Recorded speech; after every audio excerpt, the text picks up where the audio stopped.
வணக்கம்.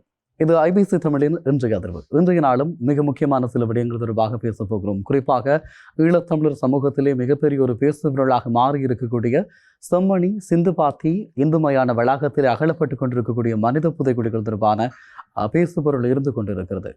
இந்த விவகாரம் தொடர்பாக பல்வேறு கட்டங்களில் பல்வேறு தளங்களிலே பல்வேறு விதமான கருத்தாளர்கள் இருந்து கொண்டிருக்கக்கூடிய சூழலில் இந்த விவகாரம் தொடர்பாக இன்னும் அதிகப்படியான ஆழமான சில விடயங்களையும் ஈழத்தமிழினம் எதிர்காலத்திலே சிந்திக்க வேண்டிய சில விடயங்கள் தொடர்பாகவும் பேசியாக வேண்டிய தேவை இருந்து கொண்டிருக்கிறது. குறிப்பாக சொல்லிக்கொள்ள வேண்டுமாக இருந்தால் தொடர்ச்சியாக அகலப்படுகின்ற அந்த பிரதேசங்களிலே மனித கூட்டுகள் தொடர்ச்சியாக அடையாளம் காணப்பட்டு கொண்டிருக்கிறது.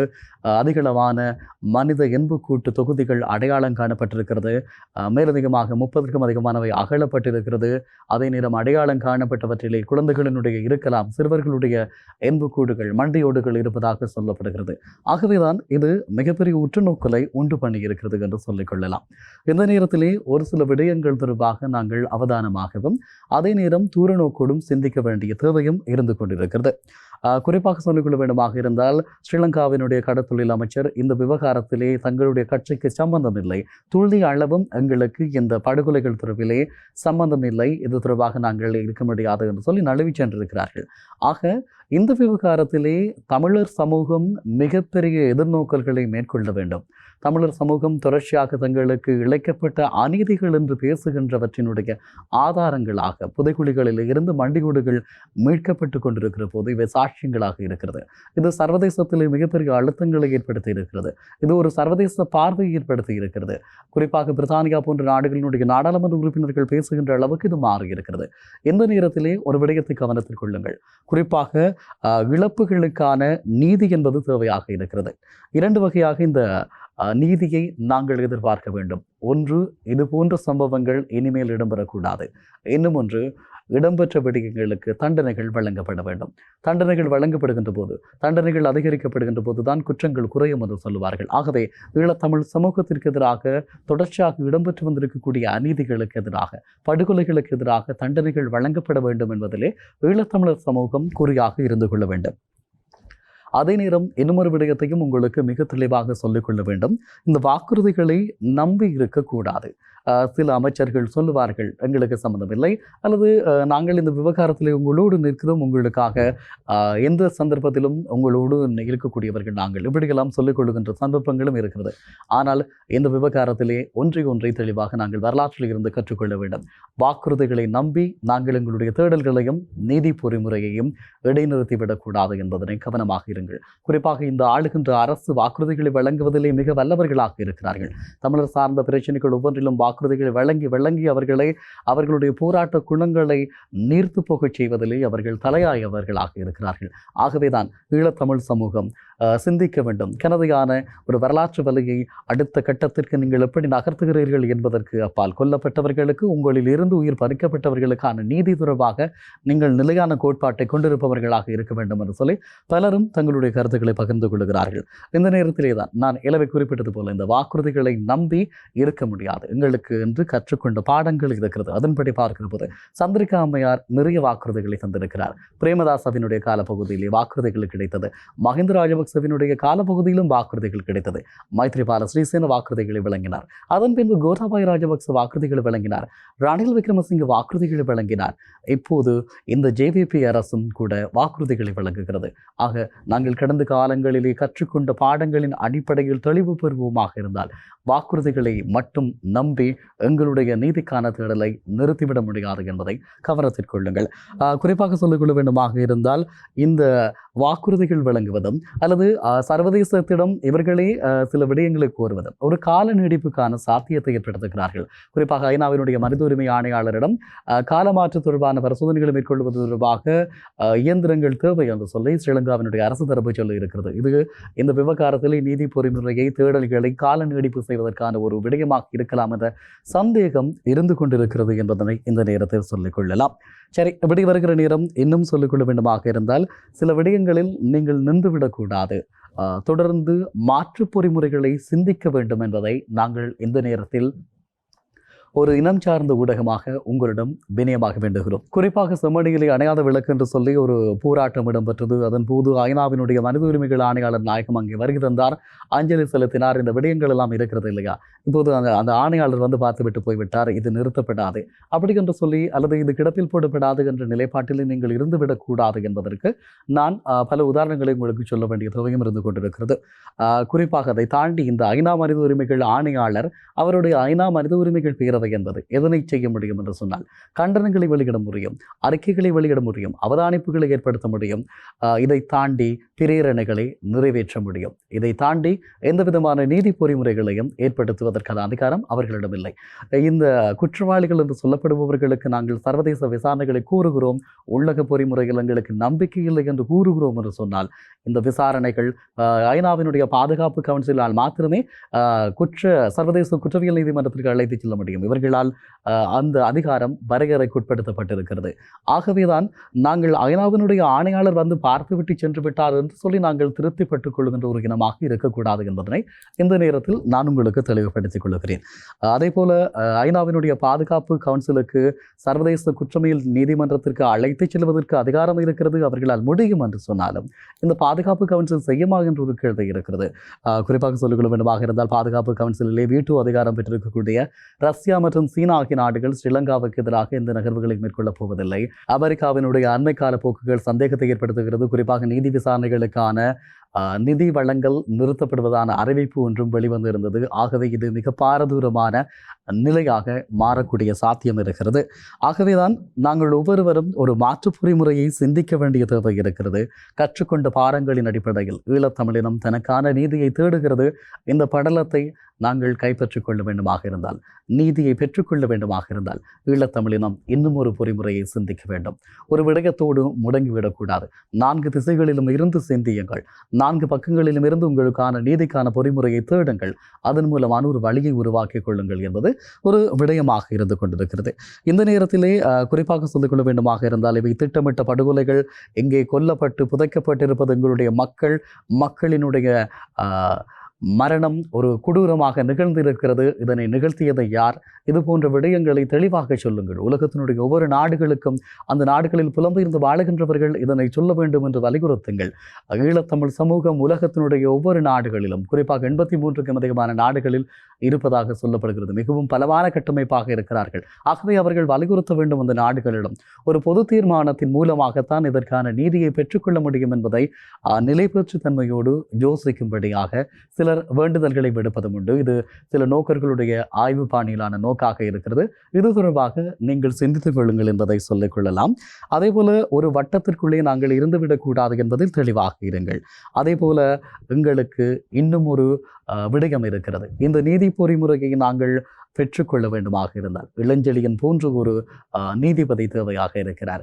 அப்படி தைரியமாக துணிவாக தீர்ப்புகளை வழங்கக்கூடியவர்கள் ஒரு நீதிபதிகள் தேவையாக இருக்கிறார்கள். அப்படியான நீதிபதிகள் எங்களுக்குள் உருவாக்க வேண்டும். அவர்களை இனங்காண வேண்டும். அவர்களின் மூலமாக இந்த நீதி பொறிமுறையை கையாள வேண்டிய தேவை இருந்து கொண்டிருக்கிறது. எல்லாவற்றையும் எடுத்தோம் கவிட்டோம் என்று சொல்லி நாங்கள் பேசுவதும், சமூக ஊடகங்களில் எங்களுடைய வாய்க்கு வந்தது போல நாங்கள் பேசுவது அல்லது உணர்ச்சி பூர்வமாக பேசுவது என்பது எந்த விதத்தில் தீர்வாக அமையும் என்ற ஒரு கேள்வியும் இருந்து கொண்டிருக்கிறது. ஒரு இனம் தன்னுடைய கட்டுமானத்தை, தன்னுடைய நீண்ட நோக்கத்தை அடைய வேண்டுமாக இருந்தால் மிகவும் தீர்க்கமாக எதிர்காலத்தை நோக்கி சிந்திக்க வேண்டிய கடப்பாடு இருந்து கொண்டிருக்கிறது என்பதனை நான் உங்களுக்கு சொல்லிக் கொள்கிறேன். அதே நேரம் இன்னும் ஒரு விடயத்தையும் உங்களுக்கு சொல்லியாக வேண்டும். ஐநாவினுடைய மனித உரிமை ஆணையகத்தினால் குற்றவியல் நீதிமன்றத்திலே இலங்கையோ அல்லது நீங்கள் குற்றம் சாட்டுகின்ற எவரையுமே நிறுத்த முடியாது என்ற ஒரு விடயம் இருக்கிறது. இன்னும் ஒரு விடயம் இருக்கிறது. இந்த விவகாரத்திலே நாங்கள் உங்களுக்கு ஒத்துழைப்பு வழங்குகிறோம் என்று சொல்லி இருக்கக்கூடிய ஸ்ரீலங்காவினுடைய அரச தரப்பு ஒரு விடயத்தை நாங்கள் இந்த நேரத்தில் உங்களுக்கு ஞாபகப்படுத்தலாம். இந்த மாத்தளையிலே ஒரு மனித புதைகுழி கண்டெடுக்கப்பட்டது. அங்கே 150க்கும் அதிகமான எண்புக்கூடுகள் கண்டெடுக்கப்படுகிற போது அது 89ஆம் ஆண்டு காலப்பகுதியிலே ஜேவிபி கிளர்ச்சியிலே கொலை செய்யப்பட்ட இளைஞர்களுடையதாக இருக்கலாம் என்று சொல்லி ஜேவிபி அந்த காலத்திலே அந்த காணாமல் போனவர்களுடைய உறவினர்களோடு சேர்ந்து வழக்குகளை தாக்கல் செய்தது. ஆனால் அந்த வழக்குகளுக்கான முடிவு இல்லை. ஜேவிபி என்று சொல்லக்கூடிய இப்போதைய என்பிபி அரசு ஆட்சிப்பிடமேறிய பின்பு அந்த வழக்கு கைவிடப்படுவதாக அறிவிக்கப்பட்டிருக்கிறது என்ற ஒரு விடயமும் இருந்து கொண்டிருக்கிறது. குறிப்பாக அது தொடர்பாக சொல்லிக்கொள்ள வேண்டுமாக இருந்தால் மாத்தளை மனித புதைகுழி தொடர்பிலான ஆராய்வதற்கான ஜனாதிபதி ஆணைக்குழு அமைக்கப்பட்டிருக்கக்கூடிய நிலையில் ஜேவிபியினர் விசேட நீதிமன்றம் ஒன்றை கோரியிருக்கிறார்கள். இது கடந்த காலங்களில் அவர்கள் எதிர்க்கட்சியில் இருந்தபோது கோரியது. ஆனால் இவர்கள் ஆட்சிக்கு வந்ததன் பின்பதாக இலங்கையின் மத்திய மாகாணத்தில் மாத்தளை நகரில் மனித புதைக்குழி ஒன்றில் கண்டுபிடிக்கப்பட்டு 150க்கும் மேற்பட்ட மனித உடல்கள் 1980களின் பிற்பகுதிக்கு அங்கு புதைக்கப்பட்டவையாக இருக்கலாம் என்று சொல்லப்படுகிறது. இந்த புதைக்குழிகளில் கண்டெடுக்கப்பட்ட உடல்கள் 1940களில் ஒரு பெரியம்மை தொற்று நோய் ஏற்பட்டதோ அல்லது மண் சரிவில் இறந்தவர்களின் உடல்களாக இருக்கலாம் என்று சொல்லி ஒரு சில அதிகாரிகள் சொன்னார்கள். அந்த நேரத்தில் இந்த ஜேவிபி உறுப்பினர்கள் கொந்தளித்தார்கள். இது எங்களுடைய படை உறுப்பினர்கள், எங்களுடைய தோழர்கள் கொன்று புதைக்கப்பட்டது, அவர்களுக்கு நீதி வேண்டும் என்று சொல்லி. ஆனால் இவர்கள் ஆட்சி பீடமேறிய பின்பு இந்த வழக்கை கைவிட்டார்கள் என்று சொல்லி ஒரு செய்திதான் காணக்கூடியதாக இருந்தது. அதிலே அந்த நீதிமன்றம் அறிவித்தது ஒரு குற்றப்புலனாய்வு திணைக்களத்தினுடைய அல்லது சட்டமா அதிபரினுடைய பணிப்புரை வரும் வரை இந்த வழக்கை கைவிடுவதாக இருக்கலாம் என்று சொல்லி அவர்கள் குறிப்பிட்டிருந்தார்கள். இந்த நிலைமையிலே தான் அவர்களுடைய தோழர்களுக்கான நீதியை இருக்கிற போது ஈழத்தமிழர்களுக்கான நீதியை பெற்று தருவார்களா? இந்த விவகாரத்தில் குற்றம் சாட்டப்படுகின்ற ஸ்ரீலங்கா இராணுவத்திற்கு எதிராக அவர்களை கூண்டுகளில் ஏற்றுவதற்கு இவர்கள் தயாராக இருப்பார்களா என்ற கேள்வியெல்லாம் இருந்து கொண்டிருக்கிறது. ஆகவே நீதியை வேண்டுகின்றவர்கள் எந்த ஒரு தரப்பின் மீதான நம்பிக்கையோடு இறுகி ஒரு வட்டத்திற்குள் இருந்துவிடக்கூடாது என்பதுதான் உங்களுக்கு சொல்லக்கூடிய சில உதாரணங்களாக இருக்கும். குறிப்பாக இலங்கையிலே யாழ்ப்பாணத்தை பொறுத்தவரை யாழ்ப்பாணத்திலே புதைகுழிகள் இருக்கிறது, கிளிநொச்சியில் இருக்கிறது, முல்லைத்தீவில் இருக்கிறது, மன்னாரில் இருக்கிறது, குருநாகலில் இருக்கிறது, கம்பகாவில் இருக்கிறது, கொழும்பில் இருக்கிறது, மட்டக்கிளப்பில் இருக்கிறது, திருகோணமலையில் இருக்கிறது என்று சொல்லி மனித புதைகுழிகளினுடைய அளவு அதிகரித்து கொண்டு செல்லும். சுமார் 23 மனித புதைகுழிகள் அடையாளம் காணப்பட்டிருப்பதாக சொல்லப்பட்டிருக்கிறது. கண்டியிலும் கூட மனித புதைகுழிகள் இருக்கிறது. ஆனால் இவற்றிற்கான முறையான நீதி விசாரணை மேற்கொள்ளப்பட்டது என்று சொல்லி கேட்டால் இல்லை, அது முழுமையடையவில்லை என்று சொல்வார்கள். குறிப்பாக நீதியமைச்சு ஒரு அறிவித்தலை அடிக்கடி விடுவதுண்டு. இந்த மனித புதைகுழிகளை தொடர்ந்து எங்களால் அகழ்வதற்கான நிதி போதுமானதாக இல்லை என்று சொல்லி அந்த புதைகுழி அகழ்வுகள் இடைநிறுத்தப்படுகின்ற வழக்காறுகள் இருந்து கொண்டிருக்கிறது. ஆக இந்த விவகாரம் எப்படி கையாளப்பட வேண்டும் என்று சொல்லி நீங்கள் சிந்தித்து ஒரு செயலாற்ற வேண்டிய தேவை இதிலே செயற்படுகின்றவர்களுக்கு இருந்து கொண்டிருக்கிறது என்பதனை சொல்லிக் கொள்ளலாம். ஆனால் சர்வதேச நீதி, சர்வதேச நியமங்கள் பற்றி பேசுகின்றவர்களுக்கு ஒரு விடயத்தை சொல்லிக் கொள்ளலாம். 1999 ஆண்டு கால பகுதியிலே இதே செம்மணியிலே இன்னும் ஒரு மனித புதைக்குழி அகழப்பட்ட கால பகுதியில் அது கிட்டத்தட்ட ஒரு சர்வதேச விசாரணைக்கு ஒப்பான சர்வதேச நிபுணர்களுடைய பங்கு பெற்றதலோடு இடம்பெற்றது. ஆனால் அந்த வழக்கம் கைவிடப்பட்ட வழக்காக மாறியிருக்கிறது என்பதனை மறந்து விடாதீர்கள்.